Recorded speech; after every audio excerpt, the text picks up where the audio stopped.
Palabra fiel y digna de ser recibida por todos. Así hemos titulado el sermón. Vamos a 1 Timoteo capítulo 1, versículos del 12 al 17. Así dice la Escritura.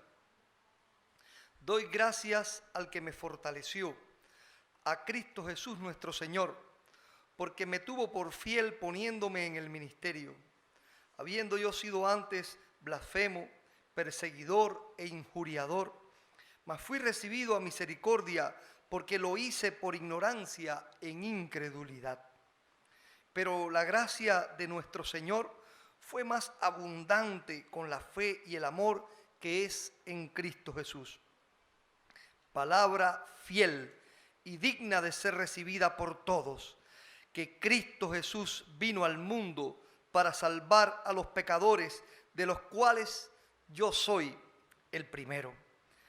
Pero por esto fui recibido a misericordia, para que Jesucristo mostrase en mí el primero toda su clemencia, para ejemplo de los que habrían de creer en él para vida eterna.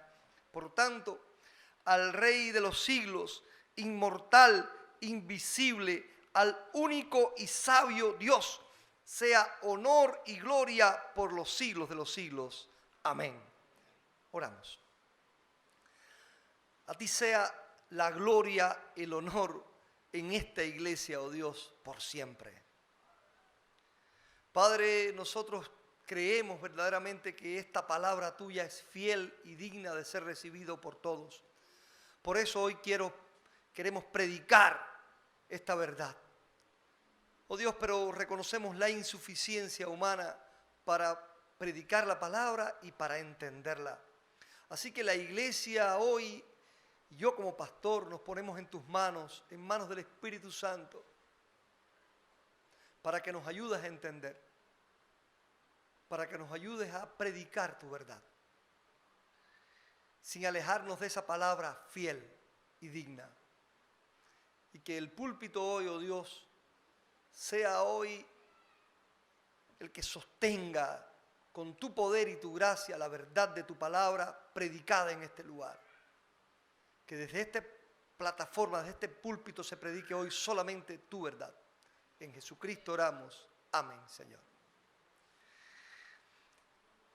Palabra fiel y digna de ser recibida por todos. Hermanos, la Biblia nos enseña que Dios perdona, restaura y usa a los creyentes para su gloria. Él perdona nuestros pecados. Todos los que llegamos aquí a Cristo un día llegamos llenos de pecado. La experiencia de la salvación es la experiencia del perdón de los pecados y de la venida de la salvación, la santidad de parte de Dios. Dios perdona pecados. Dios es perdonador porque ama y porque restaura. Restaura es reconstruir lo que estaba dañado, rehacer lo que había sido trastornado. Nosotros no solamente fuimos perdonados por Dios, sino que nuestras vidas que habían sido destruidas por el pecado fueron restauradas, reconstruidas por Dios. En mi familia, mi tío tenía una carpintería. Trabajé allí con él algún tiempo. Él siempre decía, es mejor construir un mueble nuevo que reconstruir un mueble viejo. ¿Verdad? Es más fácil construir un mueble nuevo que reconstruir uno viejo. Pero cuando Dios reconstruye nuestras vidas, lo que hace realmente es hacernos nuevos. La Biblia habla del nuevo nacimiento, la nueva vida en Cristo. El viejo hombre murió y todo es hecho nuevo en su presencia. Claro que un carpintero no puede hacer eso. Un carpintero no puede coger un mueble viejo y convertirlo en uno nuevo. Tendría que reparar el propio mueble viejo. Por eso es tan complicado. Pero Dios sí tiene el poder porque Él es el creador. Y cuando nos perdonó, nos restauró. Nos hizo nuevos y nos dio nuevas vidas. Pero también no solamente perdona y restaura, sino que después nos usa para su gloria. Él reparte dones, el Espíritu Santo reparte dones, capacidades espirituales para servir a Dios. Y pone al creyente que anteriormente fue un pecador que negaba a Dios, lo pone al servicio de su reino y les da dones tremendos. Les da dones tremendos. Primeramente, esos dones nos ayudan a servirle. Y sería imposible que pudiéramos hacerlo si no recibiéramos también el fruto del Espíritu Santo. El fruto del Espíritu Santo en el nuevo creyente, que es amor, fe, gracia. Nosotros recibimos de Dios para ser buenos el fruto del Espíritu. Nosotros recibimos de Dios capacidades espirituales para ser una persona transformada. Grandes son nuestros pecados. Aquí en este pasaje, Pablo dice, doy gracias a Dios que me tuvo por fiel. Porque yo no lo era. Estaba claro que Pablo no lo era. Ahora, ¿cómo Dios tuvo por fiel a Pablo? ¿Cómo lo hizo? ¿Ignoró la realidad de su pecado? Bueno, yo era pecador y Dios dijo, bueno, yo no voy a tener en cuenta eso. Voy a ignorar tu pecado. ¡No! Dios no ignoró el pecado. ¿Qué hizo Dios? Solucionó el pecado. ¿Cómo lo solucionó? Proveyendo cosas más abundantes que el pecado, que inundaron el pecado y que anularon el pecado. Gracia, con fe y amor. Dice el versículo 14, pero la gracia de nuestro Señor fue más abundante. Fue más abundante con la fe y el amor que es en Cristo Jesús. Déjeme decirle que el texto griego original aquí es muy enfático. Porque son asuntos muy importantes, son asuntos determinantes en lo que él viene diciendo. Yo soy un pecador indigno, él dice ahí, habiendo yo sido antes blasfemo, perseguidor, injuriador, fui recibido a misericordia. ¿Por qué? ¿Qué pasó? La gracia de Dios fue más abundante que mi pecado. Dios nos dio la gracia para salvarnos, hermanos. Y dice él, con la fe y el amor. Porque nos dio la gracia para salvarnos, pero nos dio la fe y el amor para experimentar plenamente esa salvación. Lo que vengo a predicar entonces aquí es que los cristianos hemos experimentado cómo Dios toma a los pecadores bajo condenación y los convierte en salvos y siervos fieles para su gloria. El milagro de Dios, hermano. Dios coge a un pecador, toma a una persona pecadora, eso somos nosotros. Eso fuimos nosotros. Eso fue el apóstol Pablo. Toma a un pecador y lo transforma. Lo transforma completamente. Un pecador que había estado condenado, que está bajo condenación y condenado al infierno. Y lo convierte en una persona salva y un siervo fiel para su gloria. Eso es un gran enigma. Que si no fuera revelado en la Biblia, nosotros no podríamos descifrarlo. Si la Biblia no nos contara cómo Dios hizo eso, nosotros diríamos, ¿cómo es posible eso? Estamos en el ámbito espiritual, pero usted puede llevarlo a cualquier ámbito. ¿Cómo puede ser que una persona que niega a Dios, que va contra Dios, que está lleno de errores, cómo puede una persona que está bajo juicio, bajo condenación por cometer muchos errores, llega a un tribunal y hay alguien que pueda salvarle, convirtiéndole en una persona buena? Usted sabe que muchas veces en los juicios a las personas las meten presa, no tanto por culpabilidad de lo que hizo, sino para que no vuelva a repetir lo que hizo. Porque se entiende que una persona así, un criminal, un ladrón, no debería estar suelto, porque si está suelto lo va a volver a hacer. Pero Dios transforma al pecador, lo convierte. ¿Qué poder tendrían los jueces? Tremendo. Si pudieran hacer eso en los tribunales, este asesino que está aquí, vamos a transformarlo en una persona buena que ama a los demás y que ayuda a otros. Quisieran los jueces tener ese poder. Dios es el único que lo tiene. Es un gran enigma revelado en la Biblia y que nosotros queremos descifrar hoy porque está descifrado ya en la Biblia. ¿Cuáles serían las claves bíblicas para hacer de un pecador condenado al infierno un creyente salvo y fiel para su gloria? Las claves para descifrar este gran misterio están aquí. La gracia de Dios en Cristo Jesús es más abundante para salvar. La gracia de Dios en Cristo Jesús es más abundante para salvar, primera clave. Y segunda, la fe y el amor son más abundantes para experimentar la plena salvación en Cristo Jesús. Hoy estamos de aniversario y no cabe otra que proclamar la bondad de Dios para con nosotros, esta iglesia. Porque la iglesia somos nosotros, los miembros, que estamos aquí hoy porque Dios nos dio su gracia con fe y con amor. La gracia de Dios, vamos a ver la primera clave bíblica para descifrar el enigma de que Dios toma a un pecador condenado y lo transforma, lo cambia en una persona salva, feliz, alegre, siervo que glorifica su nombre. La gracia de Dios, primera clave, la gracia de Dios en Cristo Jesús es más abundante para salvar. Lo dice claramente el versículo 14, pero la gracia de nuestro Señor fue más abundante. Mira, hermanos, sin importar lo grande de nuestro pecado, Dios ha hecho más abundar su gracia salvadora. La ha hecho más abundante, la ha hecho sobreabundar.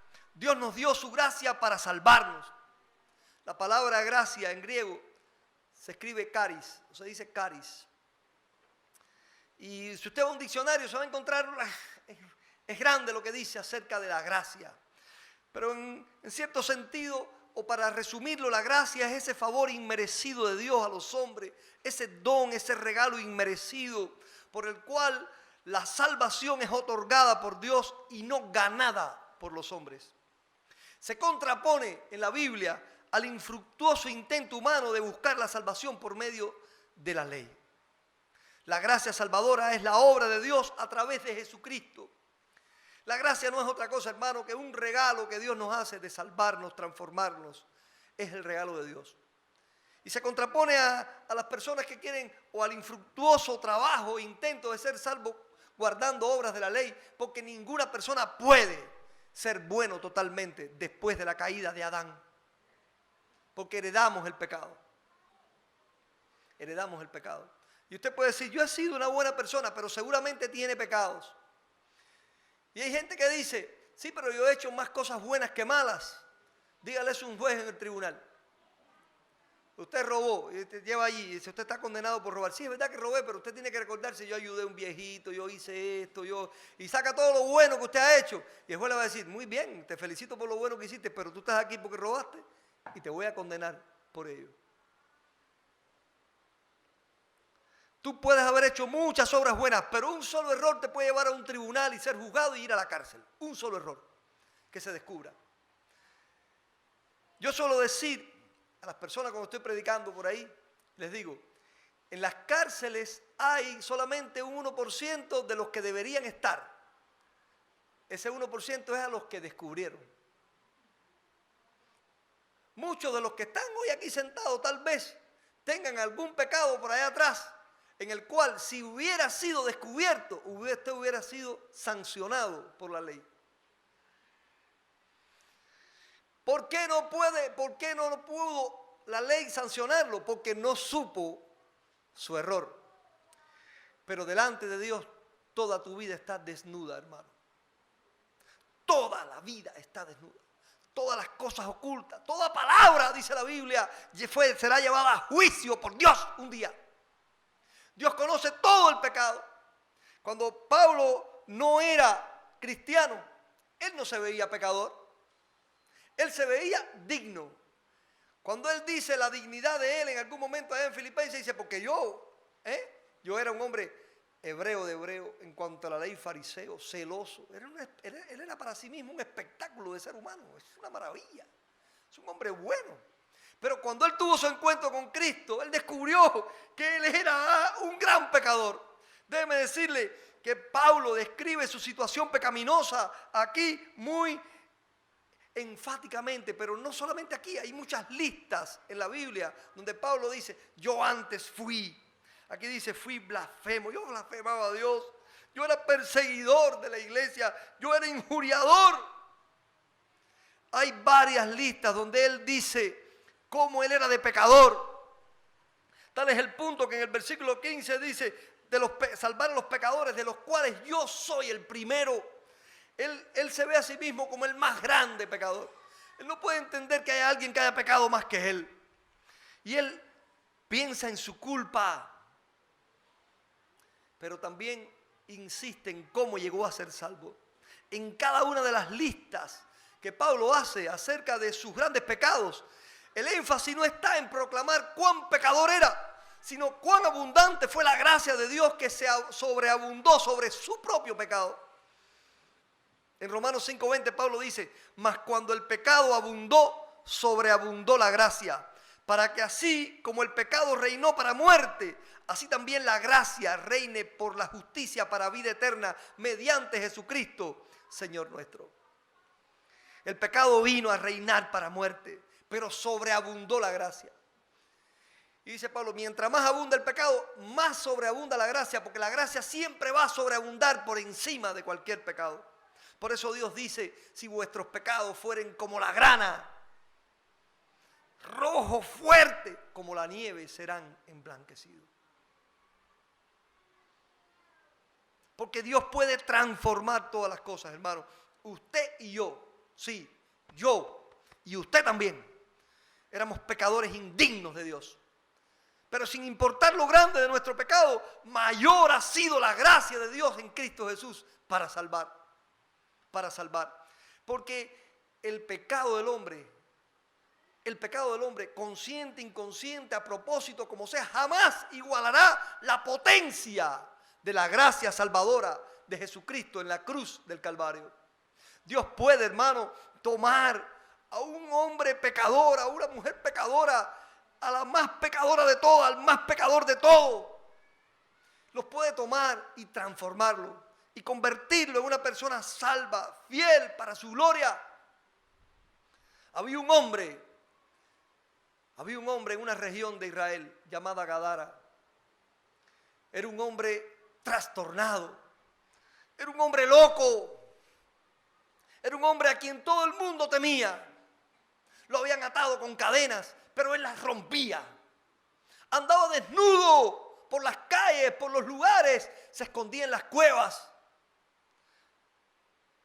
Era un trastorno de ser humano. Era un estorbo de ser humano.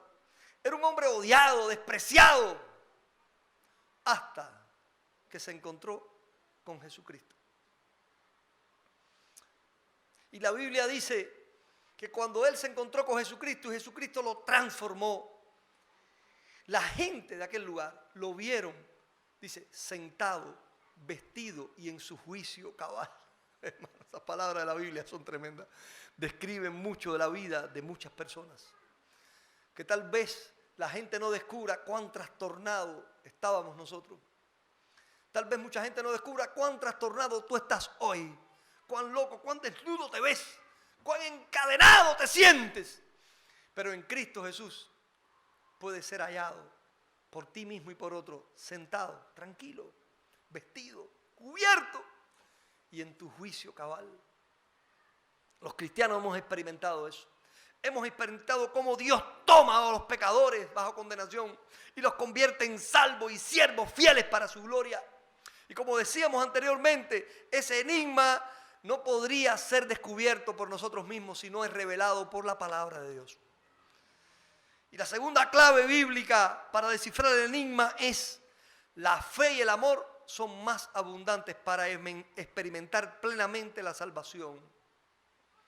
Dice el versículo 14, pero la gracia de nuestro Señor fue más abundante con la fe y el amor que es en Cristo Jesús.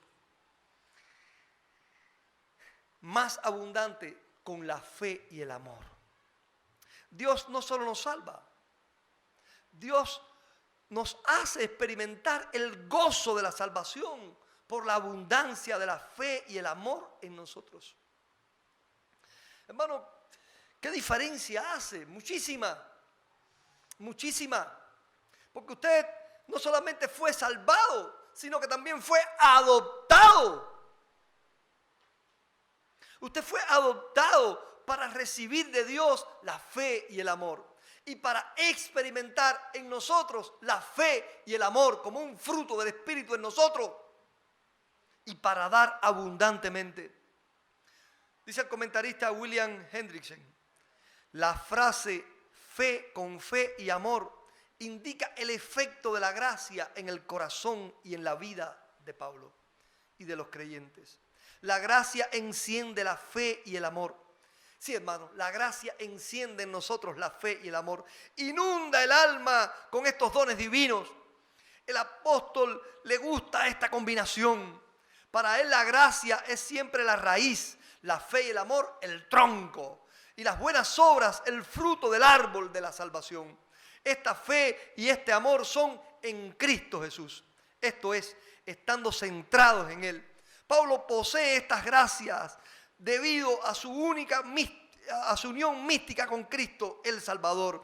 Eso es la esencia de lo que nosotros experimentamos, hermanos. Nos hemos salvado por la gracia. Y con la gracia Dios nos ha encendido en nosotros fe y amor que inunda el alma. Inunda el alma. Nos gusta mucho, hermano. Nos gusta mucho esa verdad.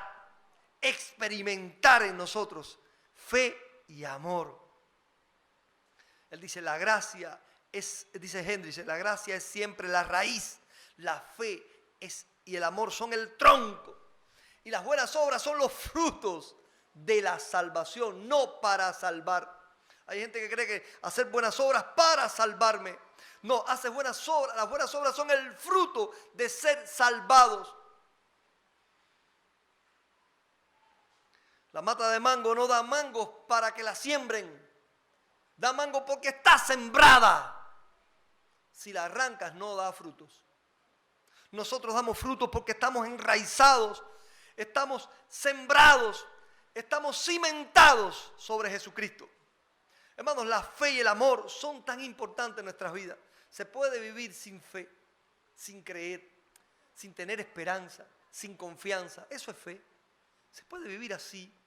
Se puede vivir sin amor, odiando, despreciando, no confiando, no dando nada, sino queriendo arrancar siempre a otros. Es una vida desastrosa. Hasta la humanidad rechaza a las personas así. La gran realidad es que el amor y la fe llenan nuestras vidas de gozo, del gozo de la salvación. Es el gozo por tener ese amor y esa fe en nosotros. Gozo porque también lo tengan nuestros hermanos.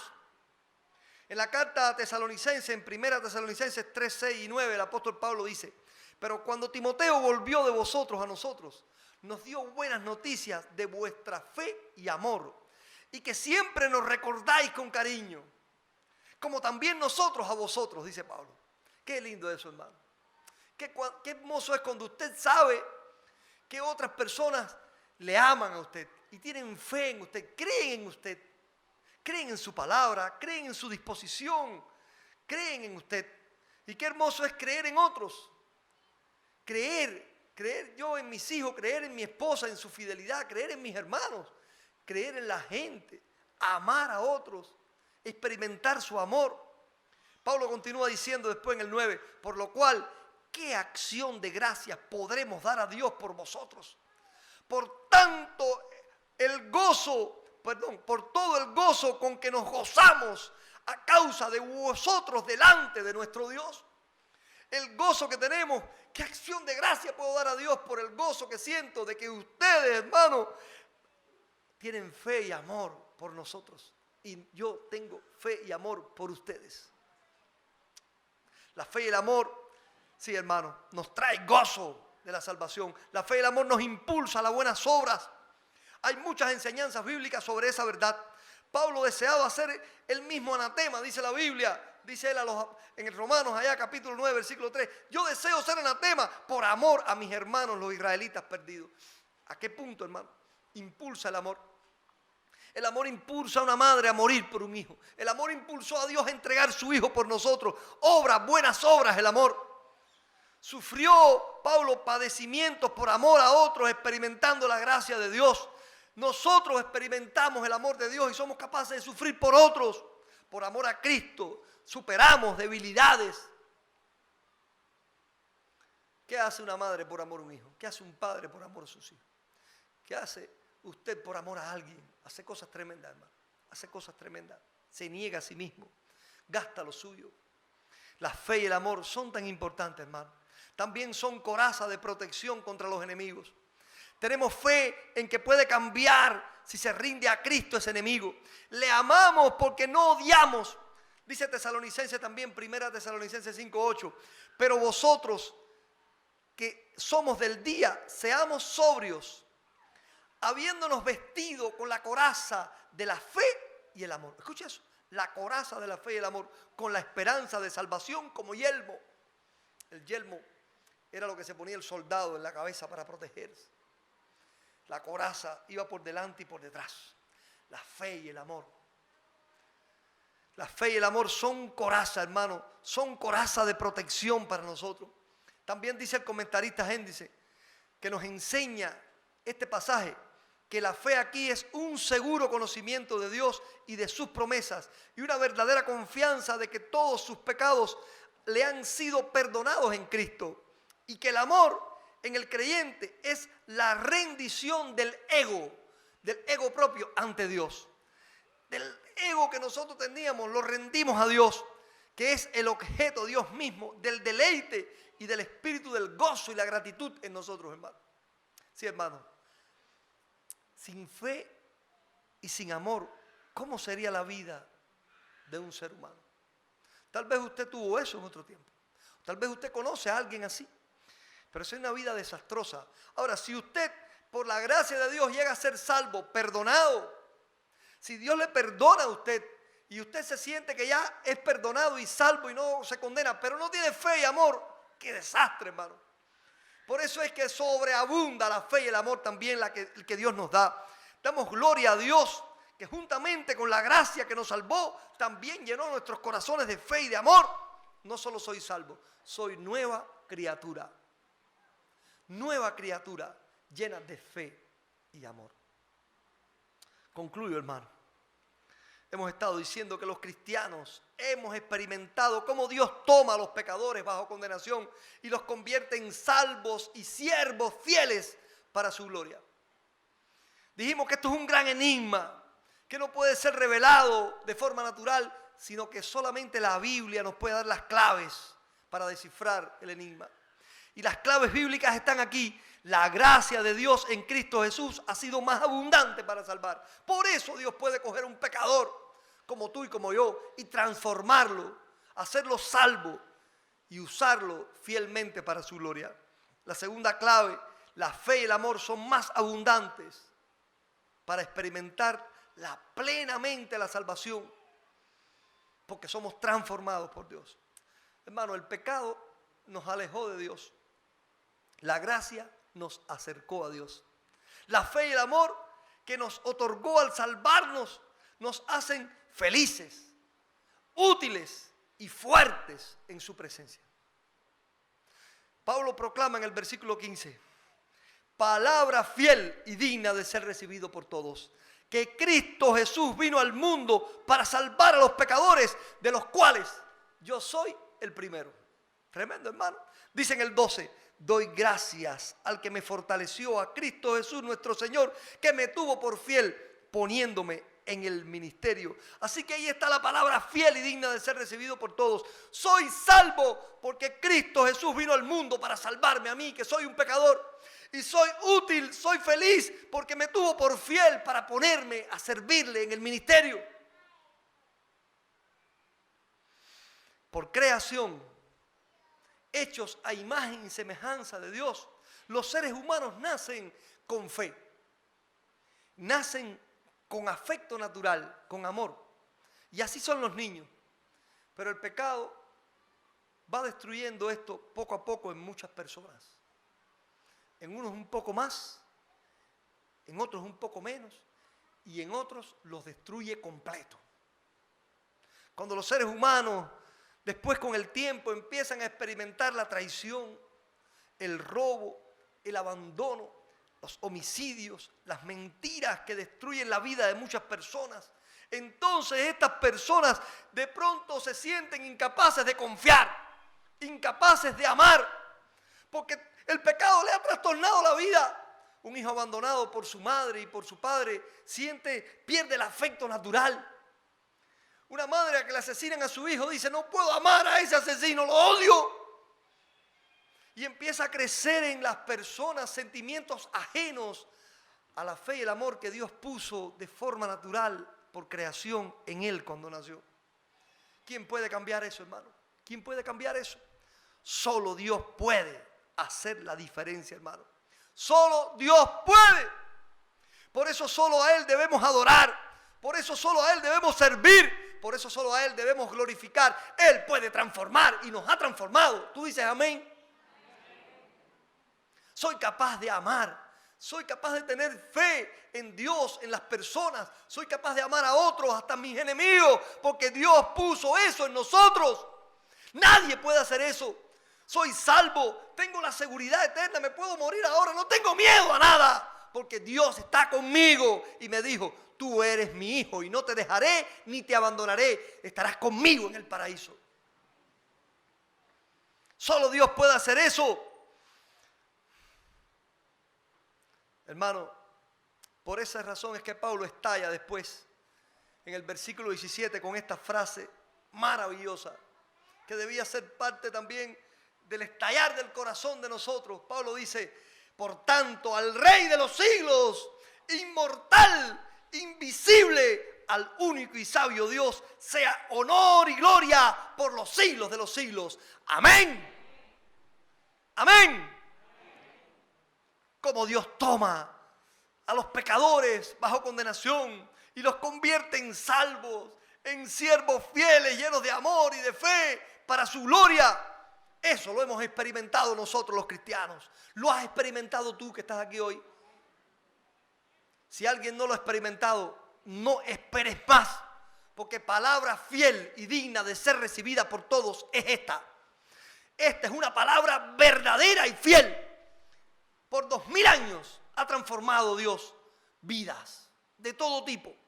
No te dejes engañar que esto es para ignorantes. No, grandes genios de la historia fueron transformados por Dios de esta manera. No te dejes engañar que esto es solo para intelectuales. No, hombres del vulgo y sin letras fueron transformados por Dios para su gloria. No pienses que eso es para las personas que tienen éxito, gente destruida. No pienses que es para los destruidos, gente exitosa. De todo lugar, de toda condición, Dios ha transformado. Palabra fiel y digna de ser recibida por ti. Cristo Jesús vino a este mundo para salvarte. Porque sin importar tu pecado, su gracia ha sobreabundado. Y la fe y el amor es la que puede venir a tu vida para convertirte en una nueva criatura conforme al Dios que te creó. Recíbelo. Que Dios te ayude y nos ayude. Vamos a orar. Padre amado, te damos muchas gracias. A ti sea la gloria, la honra y el imperio por los siglos de los siglos, Dios. El único. Tú eres el único Dios, el único que puede hacer esto.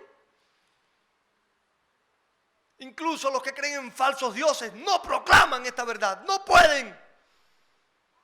Pueden estimular a la gente a creer en cualquier Dios, pero no pueden decir que el Dios puede salvar por gracia, porque ni tú le permites eso. Gracias por la obra transformadora y salvadora en nosotros, por la fe y el amor abundante. Quiero rogarte, Dios, por esta alma que está aquí en esta mañana, que no ha experimentado aún la salvación, la fe y el amor que es en Cristo Jesús, que lo pueda experimentar y pueda creer en esta palabra fiel y digna, digno de que Él la reciba, obra en el corazón para transformación de pecado y vida nueva y salvación. En Jesucristo estoy orando. Amén. Quiero hacer un llamado para ti. Un llamado para ti. Quiero llamarte a recibir esta palabra fiel y digna. Que tú recibas esta verdad. Que tú puedas experimentar la salvación en Cristo Jesús. Ven a Él. Es por gracia, no es por obra. ¿Qué tengo que hacer? Creer y aceptar. Arrepentirte de tus errores, de tus pecados pasados. Decir, Señor, estoy arrepentido de haber vivido lejos de ti y de estos errores y pecados. Y creo en ti. Creo y recibo la gracia salvadora. Y recibirás el perdón, la salvación y la fe y el amor más abundante. Si quieres recibirle, puedes orar allí. No tienes que levantarte, ni levantar la mano, ni nada de eso. Dios conoce tu corazón. Debes saber que Dios es el único que conoce la mente y el corazón de todos los seres humanos. Aún no está la palabra en tu boca y Él la sabe toda. Él sabe las intenciones de tu corazón antes de que tu corazón piense las cosas. Así que lo que estás pensando en tu mente y en tu corazón ahora, Dios lo está escuchando. Allí, en tu mente y tu corazón, tú puedes hablar con Dios y decirle: Señor, perdona mis pecados. Acepto tu gracia salvadora. Hazme un creyente salvo para tu gloria. Si quieres hacerlo, hazlo ahora. Inclinemos nuestro rostro y oremos también nosotros.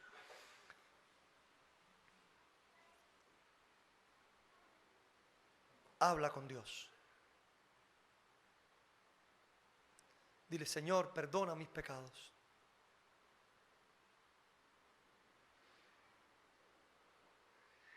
Acepto la salvación en Cristo Jesús que me ofreces.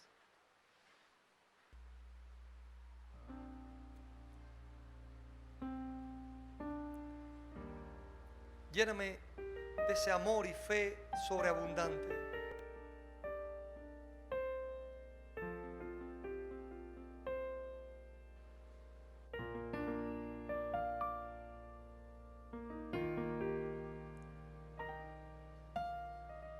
Tú eres fiel y lo creo.